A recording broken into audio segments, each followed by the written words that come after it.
Hello, everyone. I'm Anita Cicero, Deputy Director of the Johns Hopkins Center for Health Security, and today I will be your Master of Ceremonies for Event 201.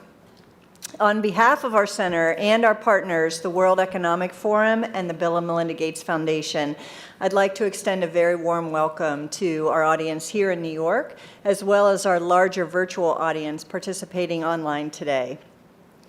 The goal of the Event 201 exercise is to illustrate the potential consequences of a pandemic and the kinds of societal and economic challenges it would pose. The scenario also highlights the very critical role that global business and public-private partnerships play in preparing for and responding to pandemics. Today's scenario is going to simulate meetings of a multi-stakeholder group called the Pandemic Emergency Board. This board has been urgently convened by the World Economic Forum, and Johns Hopkins has been asked to moderate the board meetings and provide expertise during the board's deliberations. The mission of the Pandemic Emergency Board is to provide recommendations to deal with the major global challenges arising in response to an unfolding pandemic. The board is comprised of highly experienced leaders from business, public health, and civil society. The board's recommendations are aimed at top decision makers in national governments, global business, and international organizations. In this scenario, Tom Inglesby, the director of the Johns Hopkins Center for Health Security, will be chairing the board and serving as the moderator for its discussions. Today's exercise will simulate 4 meetings of the Pandemic Emergency Board, and each meeting will be devoted to one key topic. Each meeting will start with a video and a briefing that will provide the information needed for the board members to engage. Please note, this is not a test of any particular person, organization, or nation. The participants are all playing as themselves. That is, senior business executives, NGO leaders, and government officials. They're not expected to be pandemic experts. We've really asked them to participate based on their own expertise and their best professional judgment. With the exception of Tom Inglesby, none of the participants know any of the details about how the exercise will unfold. The Event 201 scenario is fictional, but it's based on public health principles, epidemiologic modeling, and assessment of past outbreaks. In other words, we've created a pandemic that could realistically occur. And for those interested in our assumptions, we will have a lot of the background research of the scenario publicly available on our Event 201 website at the conclusion of the exercise. The policy discussions, the challenges to be discussed in this exercise represent controversial, high-stakes issues that would require high-level input from business and government leaders. So just a few housekeeping notes before we get started. For our in-person audience, please do silence all your electronic devices, but you may tweet at #Event201. We're going to have a 15-minute break in the middle of the exercise, so please try to confine your calls and work to that time. Because the event is being video recorded and live streamed, we ask that you remain quiet as much as possible and avoid moving around during the exercise. The exercise is going to end at 12:30, and there'll be a luncheon in the cotillion room, to which you are all invited. As you know, there's also an online virtual Event 201 exercise that's happening simultaneously. And for those of you online, and I understand there are hundreds of you, you will be seeing the same news videos and briefings as we do here in New York. But you will engage in your own online discussion in place of watching the discussions of the players here in the room. The topics and the topics and the pacing of the deliberations will be the same, both online and in the room. So, as you can see on this slide, we have an outstanding group of global leaders playing the role of the Pandemic Emergency Board members here in New York. And with that, let's welcome our participants and invite them into the room. Tom Inglesby from Johns Hopkins Center for Health Security, LaToya Abbott, Marriott International, Sophia Borges, UN Foundation, Brad Connett, Henry Schein, Chris Elias, the Bill and Melinda Gates Foundation. Tim Evans, formerly of the World Bank. George Gao from China CDC. Avril Haines, former Deputy U.S. National Security Advisor. Jane Hulton, ANZ Bank, and former secretaries of both the Department of Health and Finance in Australia. Matthew Harrington from Edelman. Martin Knuckle from Lufthansa Group. Eduardo Martinez, UPS Foundation. Stephen Redd from US CDC. Adrian Thomas from Johnson & Johnson. And Hasti Taggi from NBC Universal Media. And Lavin Theroux from the Monetary Authority of Singapore. Welcome. And before we begin the exercise, I also want to introduce Ryan Morehard, who's lead of the Global Health Security Group at the World Economic Forum, and he will say a few words. Ryan.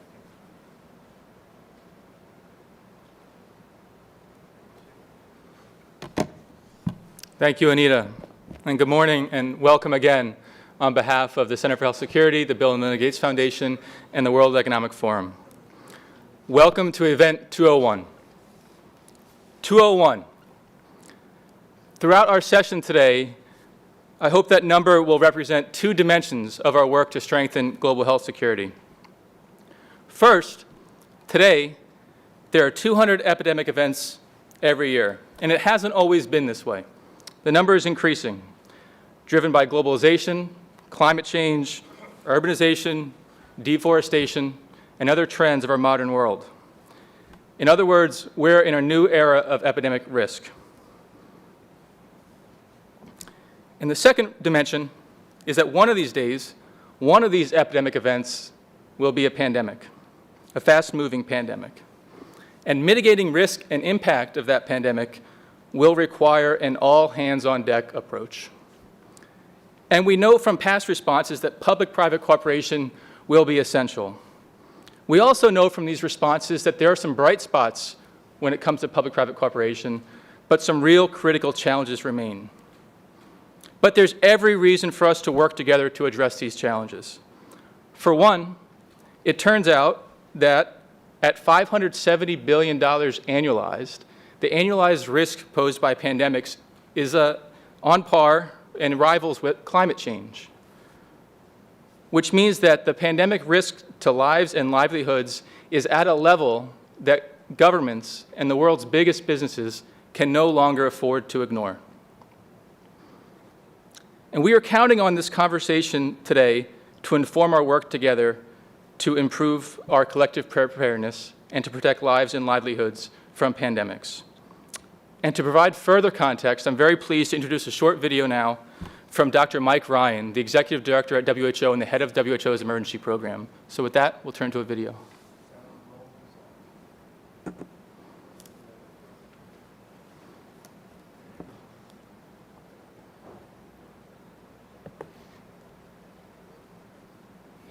Greetings, distinguished guests, and thank you for this opportunity to say a few words at this year's event 201, the high-level simulation exercise for pandemic preparedness and response, hosted by Johns Hopkins Center for Health Security, the World Economic Forum, and the Bill and Melinda Gates Foundation.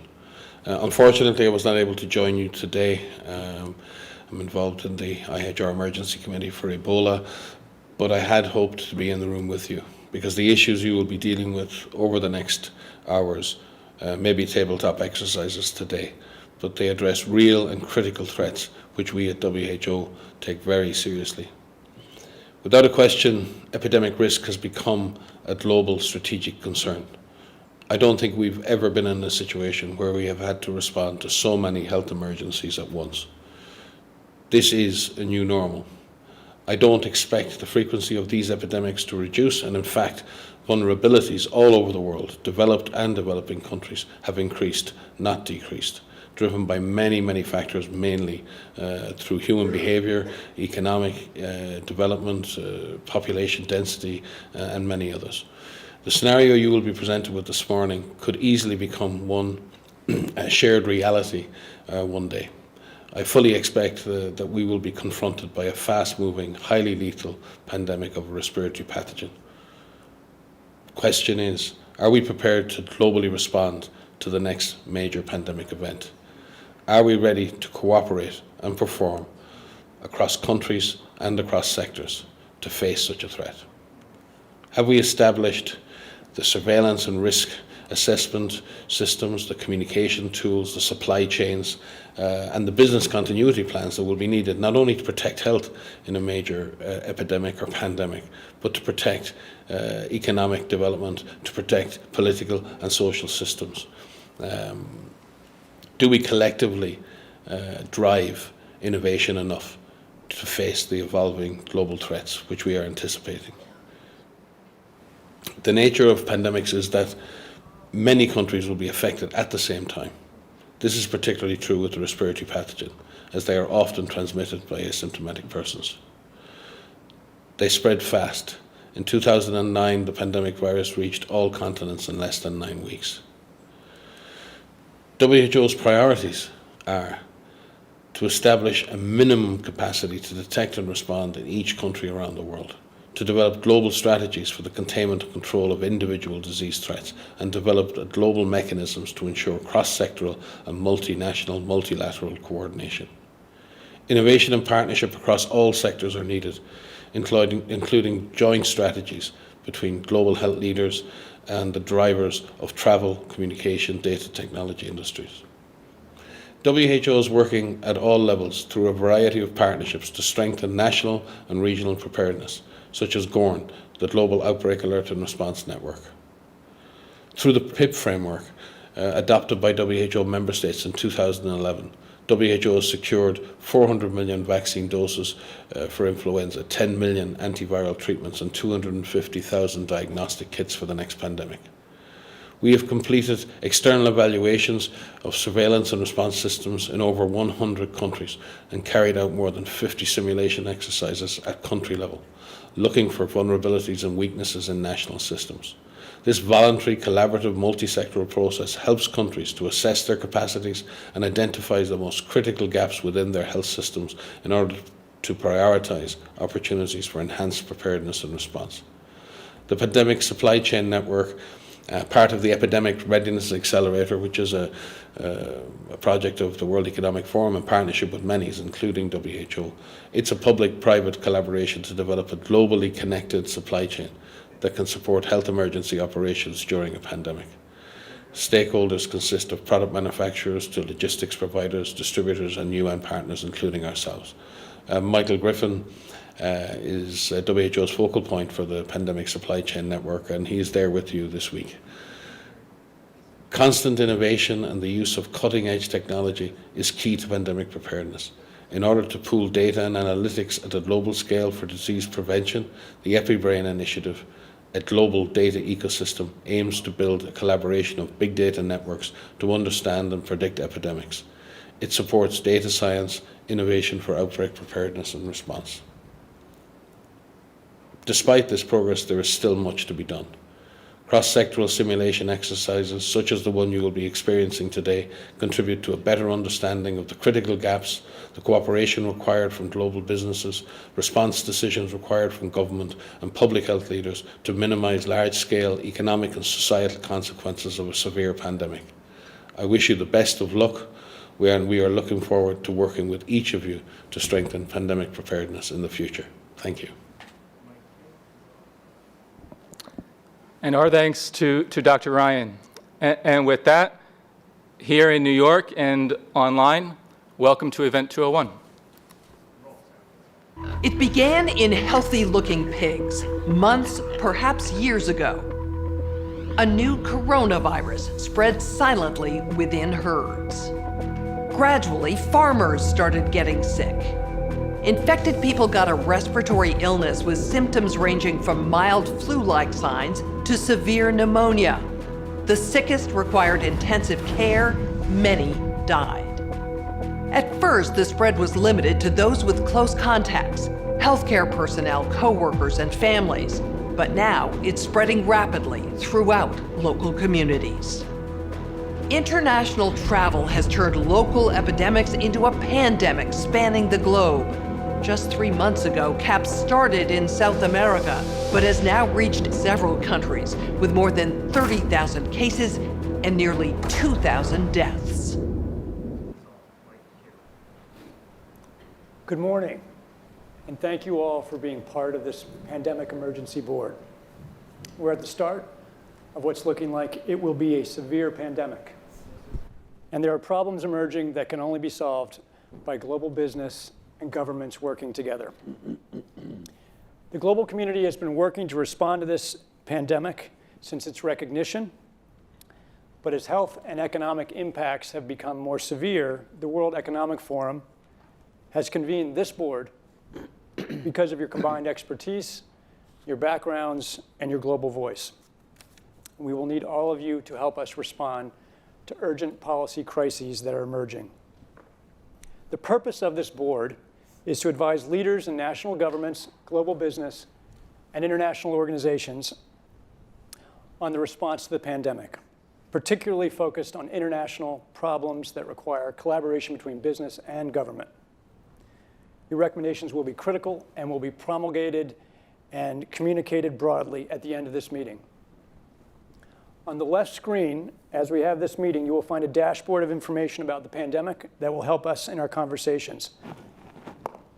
As important background for this discussion, we want to start the meeting by viewing this news story that just aired on Global News Network.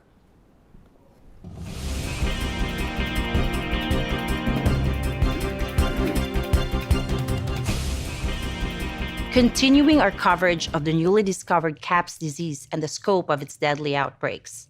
There are now more than 30,000 reported cases. Experts warn this may be just the beginning of a global problem. GNN science reporters have produced a video about what we know so far about CAPS, the virus, the outbreak, and the resulting chaos. CAPS is a novel coronavirus related to those viruses that caused the frightening SARS epidemic in 2003 and the deadly MERS outbreaks in recent years. Scientists think each infected person in turn infects on average 2 more people. This disease is proving more transmissible than SARS or MERS and about as contagious as influenza. Essentially, the cumulative number of cases is doubling every week. At this rate, we can expect to see 16 times as many cases in a month unless we find a way to interrupt transmission. The virus appears to be spreading rapidly in densely populated and impoverished neighborhoods in some megacities in South America. CAPS is a serious respiratory disease. More than half of the recognized cases have required hospital care, creating a huge strain on healthcare systems. The fatality rate is about 10%.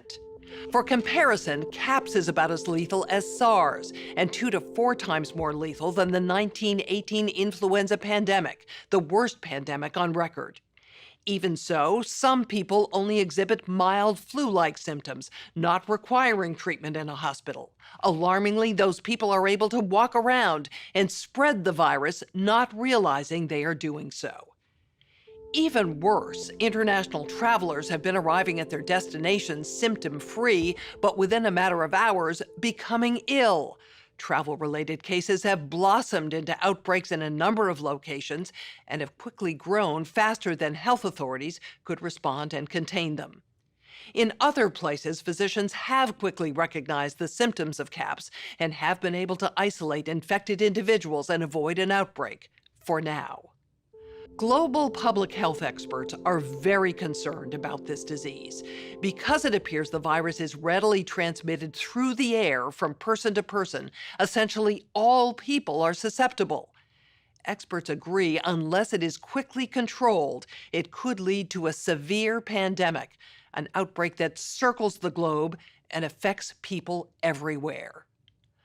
Models developed by leading public health authorities indicate a CAPS pandemic could lead to an outcome worse than the 1918 influenza, which killed 50 to 100 million people worldwide.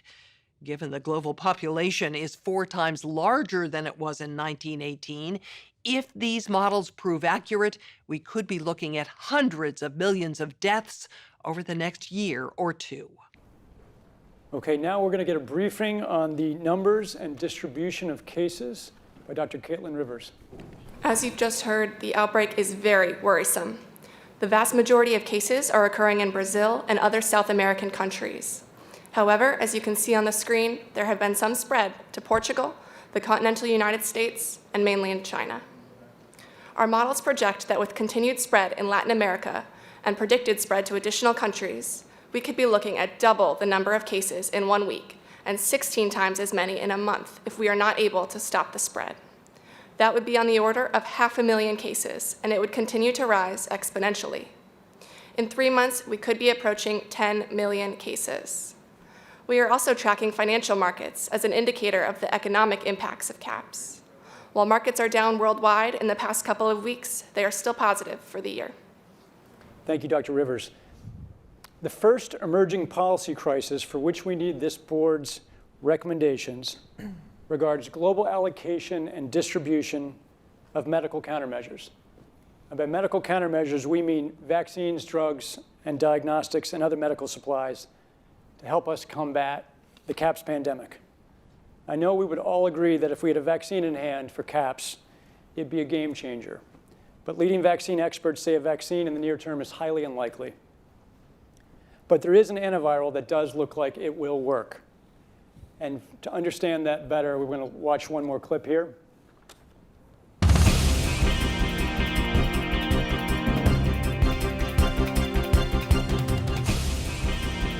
Continuing our CAPS disease coverage and possible solutions, I'm joined by immunologist Dr. Yvonne Bello and Dr. Rhea Blakey, an epidemiologist, both highly respected in their fields.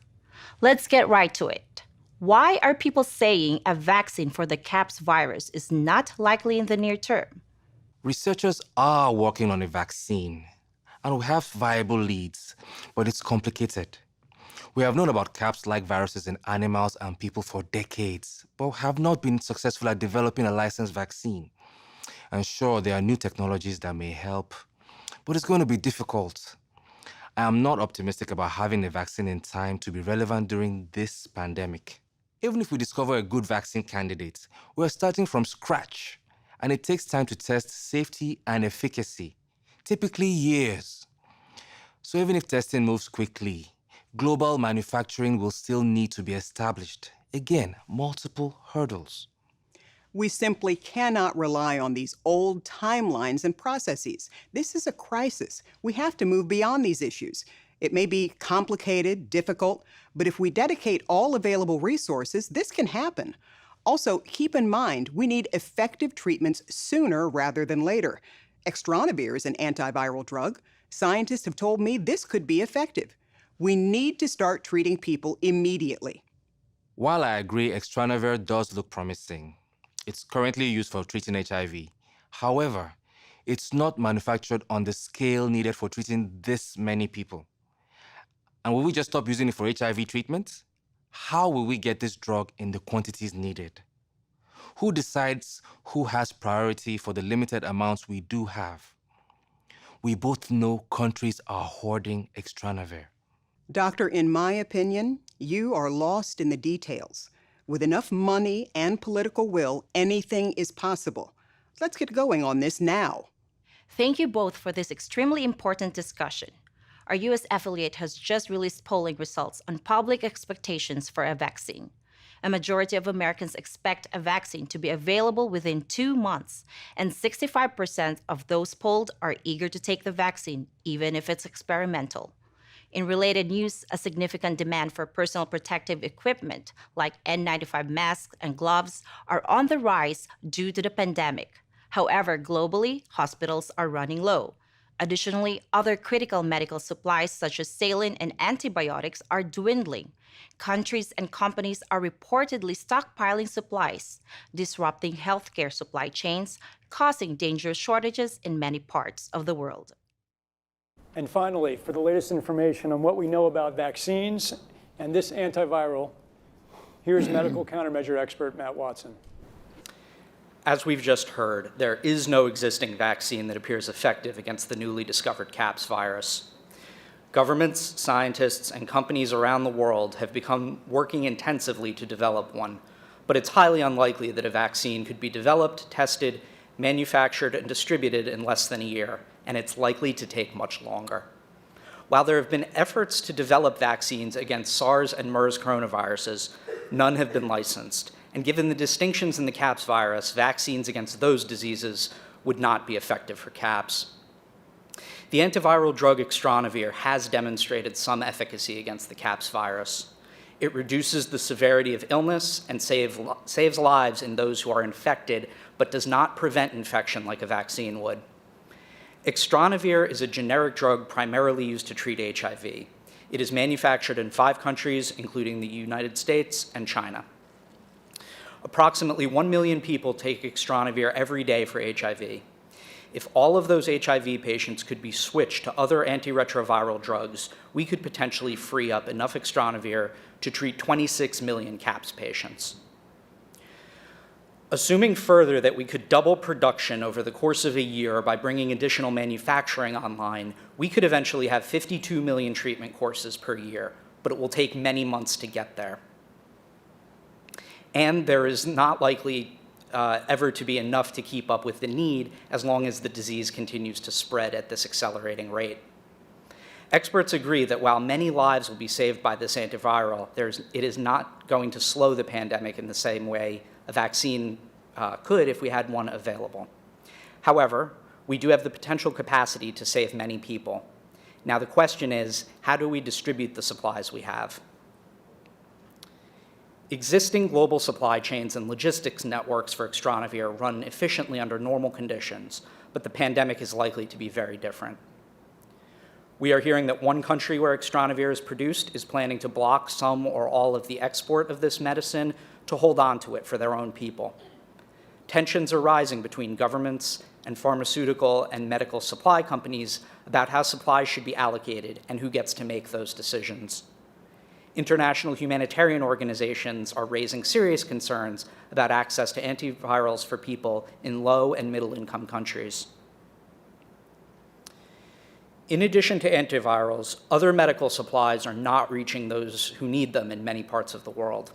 This is especially pronounced in low and middle-income countries, which are reporting the highest rates of disease transmission and mortality. In part, this is due to last-minute stockpiling and hoarding by customers, and in part, it is due to cost and logistics issues. Personal protective equipment, such as N95 respirators, are in critically short supply in some areas. N95 respirators are manufactured by many companies around the world, but there are no reliable estimates of how many are produced or what global production surge capacity is.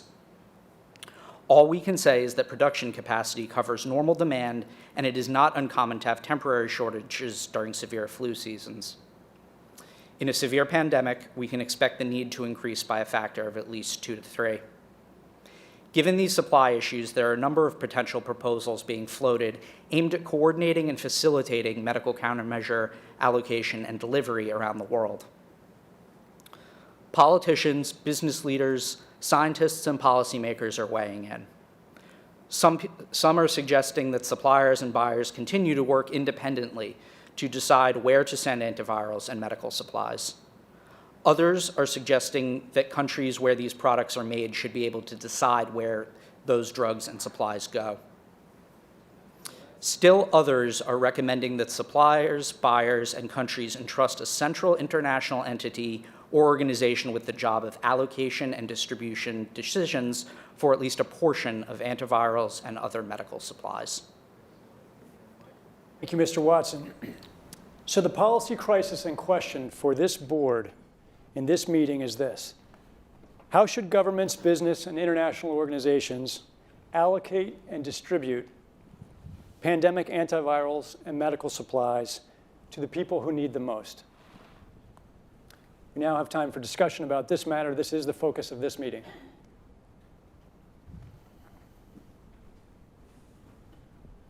Any reactions? We have too few antivirals for the needs that we have, and we're projecting to have increasing needs. So should we let normal suppliers and buyers manage the distribution and allocation of this medication? Should government step in? If so, with what rules? Steve? Yeah, let me start by saying it is fantastic how much has been learned about this disease in just the short period of time since its discovery. I think one issue that hasn't yet been explored is what could be done to suppress transmission apart from the use of countermeasures. And so I think that's something that needs to be an active area of study. Learning where transmission is occurring would be helpful in order to implement measures that don't require medicines to suppress transmission. Maybe hospital settings, school settings are places where transmission could be occurring. With regards to the question of sharing this scarce resource, we do have some models that I think could be built upon. The PIP framework, the things that were done during H1N1 to share vaccine. I think each of those models should be explored as ways of some sort of distribution process. One of the specific things that was done during H1N1 was to examine the critical individuals in countries as a sort of a minimum level of countermeasure that would be needed, and to So do you mean critical infrastructure? Exactly. Critical infrastructure Right. in countries going? Security, police, fire. What number of treatment courses? If we had enough to share, what would that minimum number be, just as a starting point for negotiation? Great, Adrian. And then Tim. I think before we agree that we have a finite resource, we need to really challenge ourselves on the vaccine production.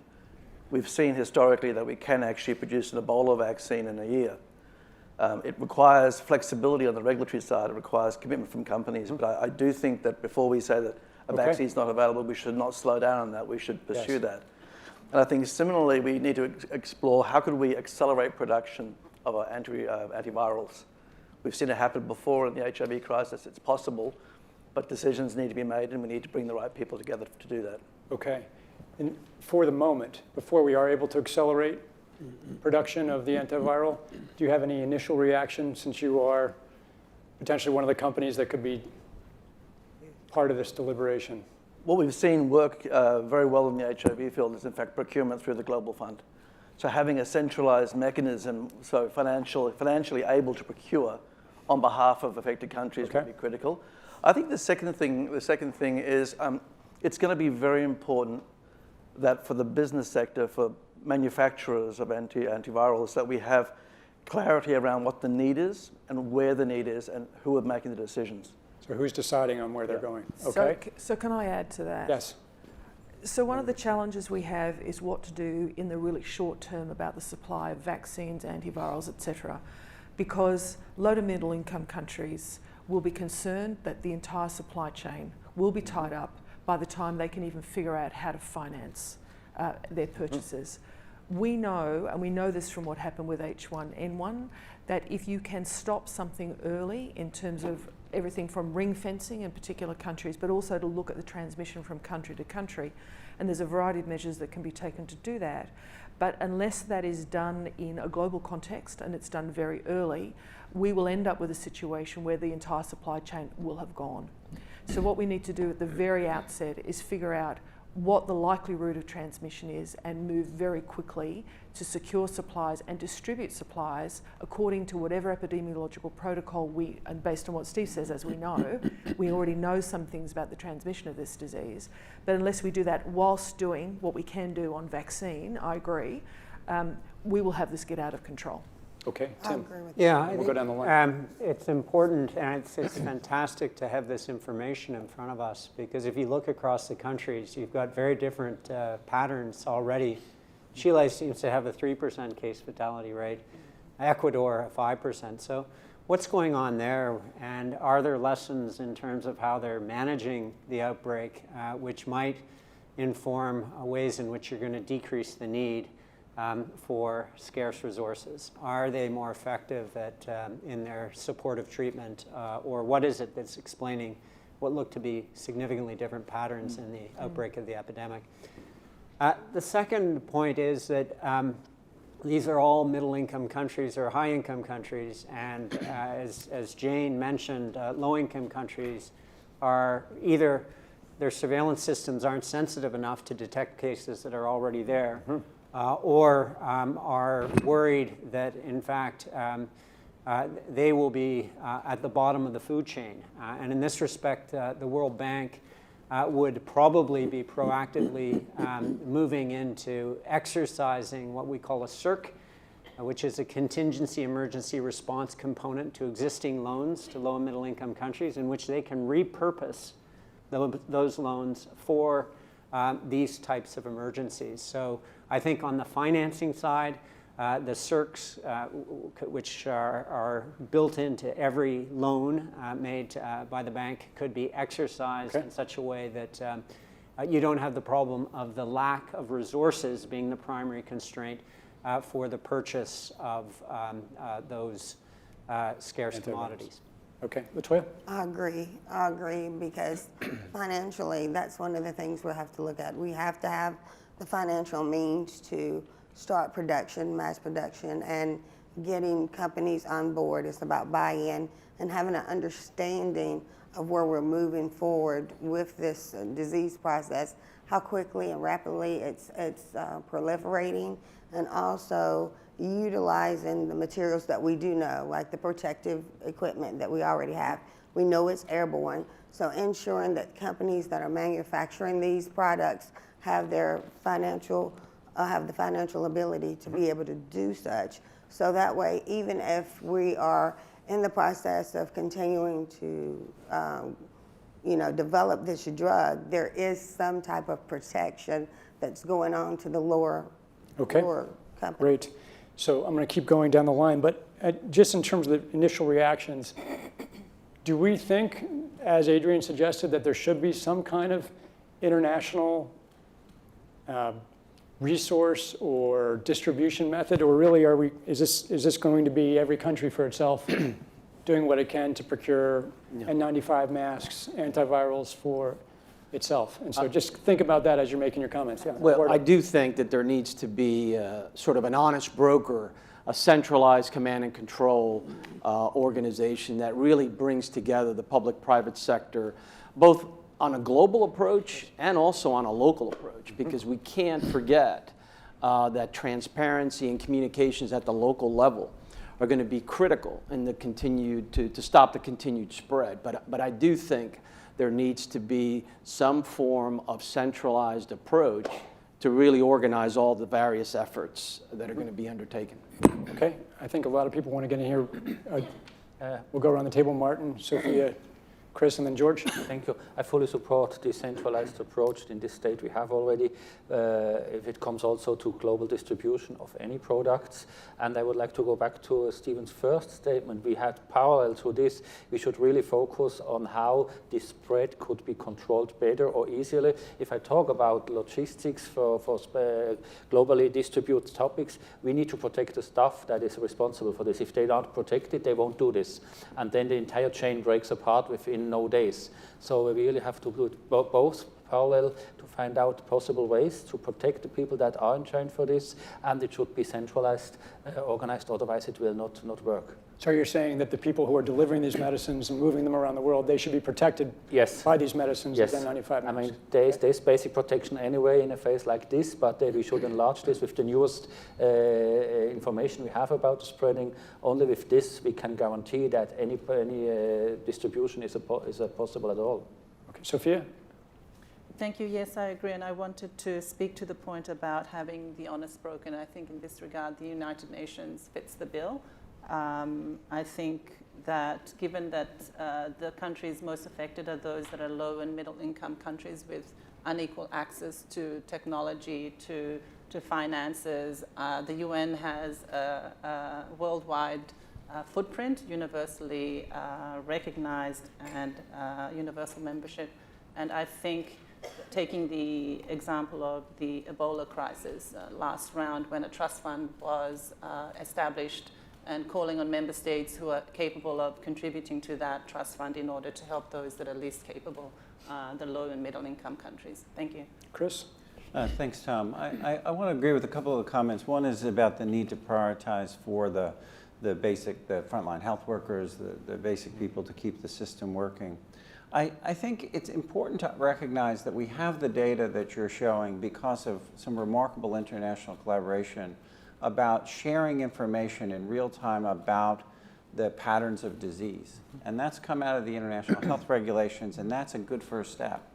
If we're now going to try to prioritize the allocation of scarce commodities, having this kind of dashboard to know where those masks and drugs are, and to get at some of the psychology that's behind some of the hoarding. People may be making bad decisions because they think it's more scarce than it actually is.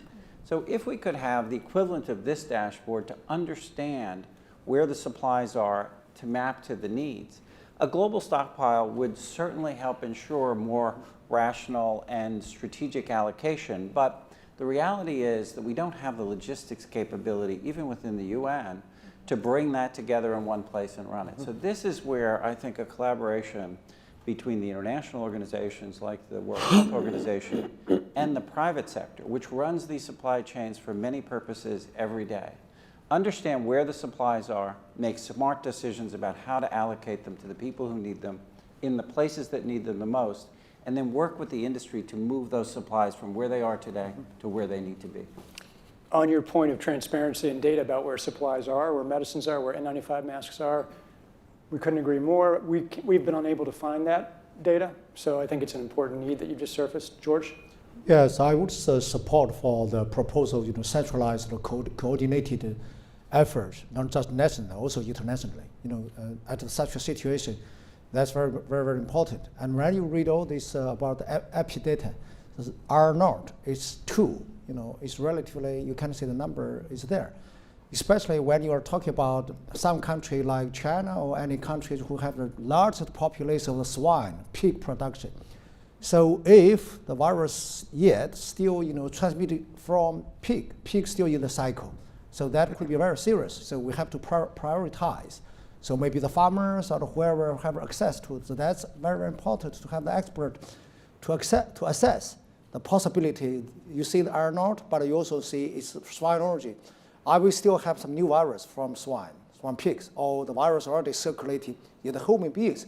That's also, we should put that into account for the strategy for the allocation of the extra winner. And also I got the information from my staff, looks like, of course, we have capacity to produce the extra number, but even, think about the population we have. We can't expand our capacity, but, what we have, even not enough for our own population. Tom? That's the question we should think. Yes. I think it's important in 2019 to remember that in 2016, the World Economic Forum, together with the World Food Program, presented a global supply chain management approach for this exact scenario. And what might be helpful, given that everybody suffers from short-term memory deficit, is to have an emergency briefing on those resources that are global public goods that are there to facilitate supply chain management and where those can be deployed, but also CEPI, which was established 3 years ago to accelerate vaccines exactly in development in these settings where a coronavirus is, in fact, one of its indications and first areas of focus. That may not be common knowledge. Likewise, on the financing, there is global financing. The criteria identified here would be triggers for the Pandemic Emergency Financing Facility, which would disperse a significant amount of money into that international pool on the basis of this trajectory of the epidemic. So those are resources that may not be well understood amongst the set of players that would appreciate having some understanding. So an emergency briefing on those resources, I think, might make sure that they're not overlooked. Asti, and then Matt. So a couple of things. First of all, the patients who are currently on extranavir need to receive different medication. So I think this is something that the team needs to look into how do we make sure that we have the right resources to make sure that they're not being panicked and we're not causing panic with them, and that we're having to use this drug for a different use at this time. Secondly, I think it's very important that we make sure that there is concise communication with all healthcare facilities where these patients are being treated so that there isn't mass panic. And perhaps a member of this team could be part of that task force to ensure that whether it's in the news, by social media, or to these hospitals, we have the right communications channel to be able to make sure that the public does not have mass panic. Thanks, Matt. I was just going to, I'll add to that in as much as the value of a centralized convening body that is addressing both the production and supply chain also serves as a convening enterprise around the communications. Because there is a lot of great data that's been collected, but probably more can be done from a public education perspective around containment prevention while the supply chain is managed. Yvonne? I just want to echo Matt's point, and my question here is, what's happening around the world? While we know that there are cases here in these few countries, what's happening to the rest of Asia? What are governments doing to assure the people? And this will help to relax some of the stress that you see in terms of people hoarding personal protection equipment. So I think it requires a global coordination and not just at the individual country-specific level. Yeah, Brad? Yeah, I just wanted to comment on Christopher's scarcity comment. It's not just scarcity, it's also severity, and that's why we see different rates of fatalities, 5% to 3%. And there seems to be a stakeholder maybe missing here, and I may be wrong, but is the provider, and who's taking care of these patients? Because there's definitely discrepancies here on fatality rates.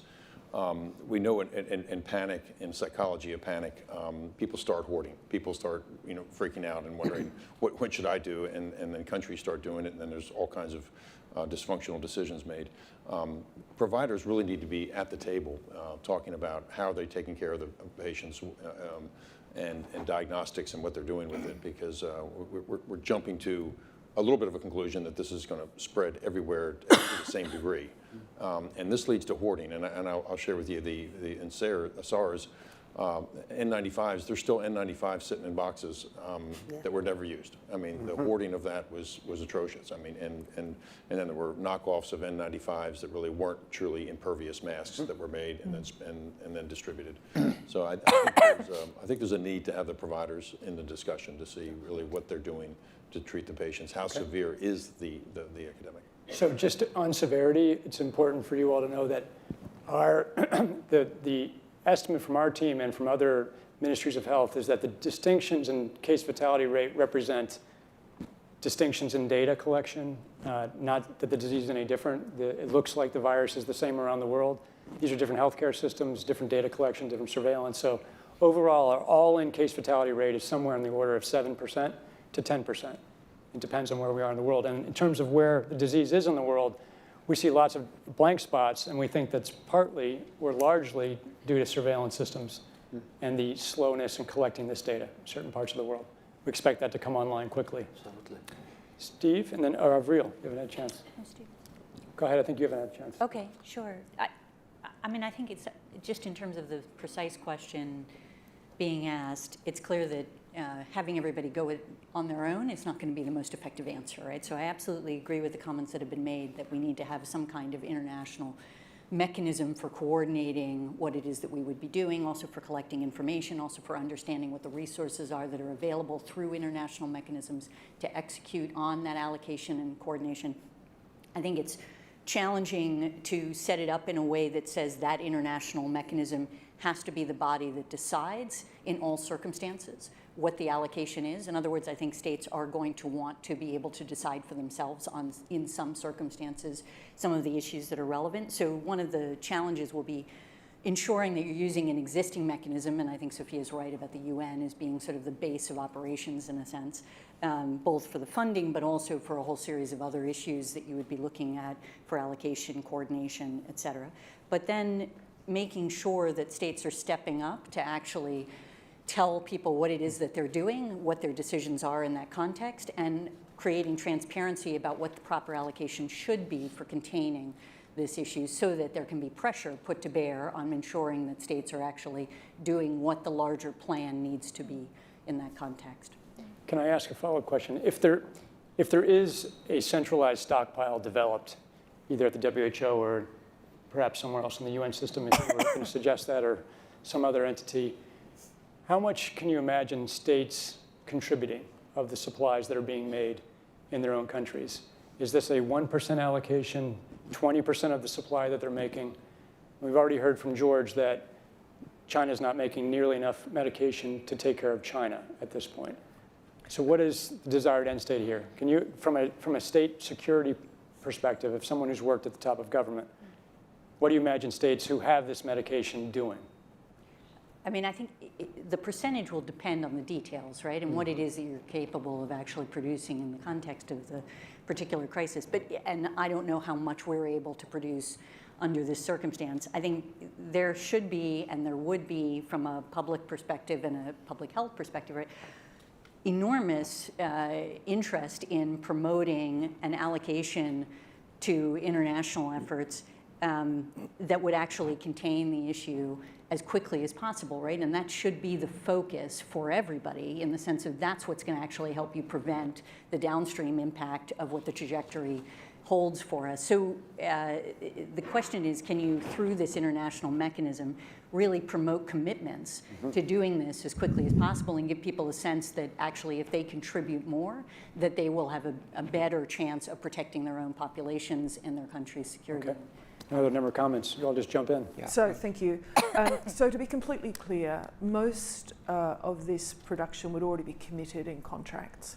Yes. It is almost unheard of that people are producing product without having a forward commitment for the consumption of that product.